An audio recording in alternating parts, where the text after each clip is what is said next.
जिस गन्ने से गुड़ इतना काला होता है उसकी चीनी इतनी सफेद कैसे हो गई। केमिकल्स उसमें डाले जाते हैं।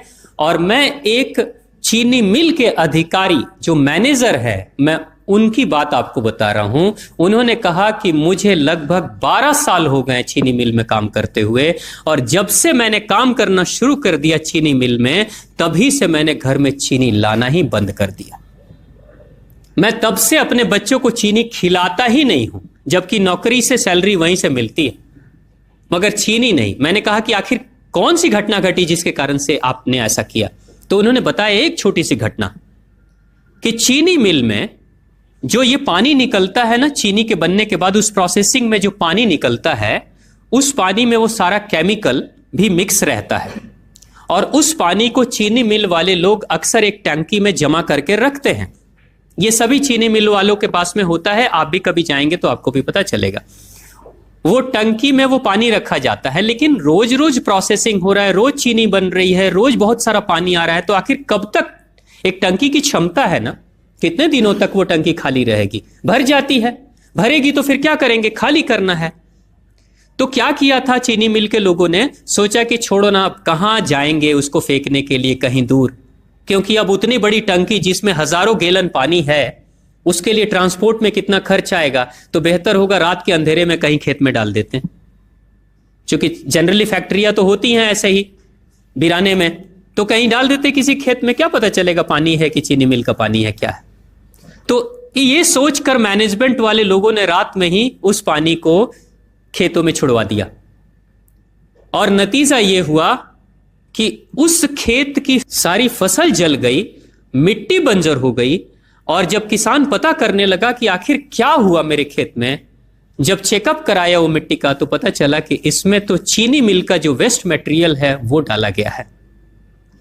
तब उसको खबर मिली कि हां, किसी स्टाफ ने बताया कि हां, हमारे चीनी मिल से ही पानी डाला गया था आपके खेत में, और पूरी मिट्टी बंजर हो गई। उसने केस कर दिया और चीनी मिल वाले को मुआवजा देना पड़ा लाखों रुपए। तभी से वो स्टाफ कहते हैं कि जो मिट्टी को बंजर कर दे वो इंसान के शरीर में जाए तो क्या करेगी।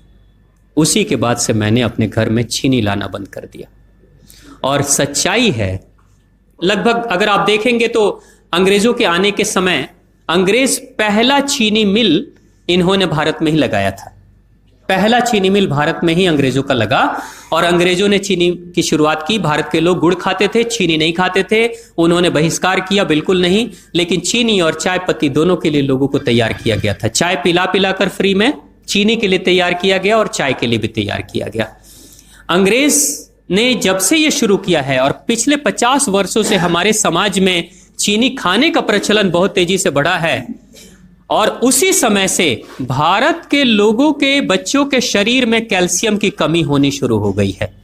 अगर कोई मां, अगर कोई बहन जो गर्भवती हो, गर्भकाल के दौरान अगर चीनी का सेवन अगर कोई बहन कर रही हो, तो चांसेस ज्यादा होते हैं गर्भपात होने के। कोई मां अगर बच्चे के जन्म से पहले 1 साल पहले से ही चीनी छोड़ दे और सामान्य भोजन करे, अपना ही दूध बच्चे को पिलाए, और कम से कम 5 साल तक बच्चे को चीनी ना खिलाए, खुद को चीनी ना खिलाए, उस बच्चे को कभी भी ऑस्टियोपोरोसिस की समस्या नहीं हो सकती। कैल्शियम की कमी उसके शरीर में कभी नहीं होगी। चीनी जब जाती है आपके शरीर में, तो बाहर जब निकलती है तो अकेले नहीं निकलती, कैल्शियम लेकर निकलती है। चीनी कैल्शियम लेकर निकलती है, हड्डियों को गलाकर निकलती है।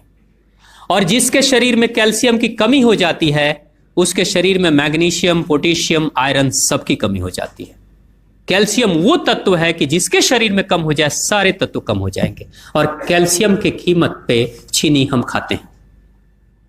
भारत, पाकिस्तान, बांग्लादेश, नेपाल, ऐसे कुछ देशों के अलावा दुनिया के बहुत सारे ऐसे राष्ट्र हैं जहां चीनी का इस्तेमाल ही नहीं होता। आज भी चीनी खाते नहीं, बहुत सारे देश नहीं खाते बिल्कुल। आप गुड़ खाया करिए, वो ज्यादा बेहतर है, चीनी को छोड़िए। डाउनलोड मौज।